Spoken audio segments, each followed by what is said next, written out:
शिंदखेडा शहरात सत्तांतर झाले असले तरी नागरिकांच्या मूलभूत समस्या आजही कायम असल्याचे वास्तव समोर आले आहे. शहरातील अत्यंत वर्दळीच्या बसस्थानक परिसरात गेल्या अनेक वर्षांपासून गटारीचे दूषित पाणी 24 तास रस्त्यावर साचून आहे. जयलक्ष्मी सुपर मार्केटपासून रामेश्वर मेडिकलपर्यंत गटार व्यवस्थेचा अभाव आहे. या परिसरातील हॉटेल्स, हॉस्पिटल्स व व्यावसायिक आस्थापनांमधून निघणारे सांडपाणी थेट मुख्य रस्त्यावरच जमा होते.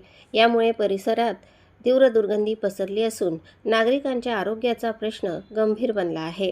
बसस्थानकाजवळ असल्याने येथे दिवसभर वाहनांची व पादचाऱ्यांची मोठी वर्दळ असते. मात्र रस्त्यावर साचलेल्या पाण्यामुळे मोठे मोठे खड्डे पडले आहेत. या खड्ड्यांमुळे वाहन चालकांना अपघाताचा धोका सतत निर्माण होत असतो. महिला, ज्येष्ठ नागरिक, विद्यार्थी तसेच रुग्णांना मोठ्या अडचणींना सामोरे जावे लागते. या परिसरातील दुकानदार नियमितपणे नगरपंचायत प्रशासनाला प्रॉपर्टी टॅक्स भरत आहेत. तरीही मूलभूत सुविधांकडे प्रशासनाकडून दुर्लक्ष होत असल्याची तीव्र नाराजी व्यक्त केली जात आहे. दुर्गंधी व साचलेल्या पाण्यामुळे ग्राहक दुकानांपर्यंत येत नाहीत. त्यामुळे व्यापाऱ्यांच्या व्यवसायावर मोठा परिणाम होत असल्याचे सांगण्यात येत आहे. तक्रारी पाण्याची गैरसोय आहे. गटरचं पाणी वाहतो त्याच्यामुळे आम्हाला पुष्कळ त्रास आहे.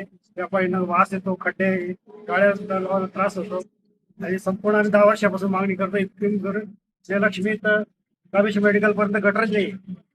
तुम्ही वेळोवेळी टॅक्स भरून त्यांना विनंती करतो की आम्हाला एक गटरची सुविधा करून द्या आणि जे होणारी गैरसोय आहे ती थांबवावी.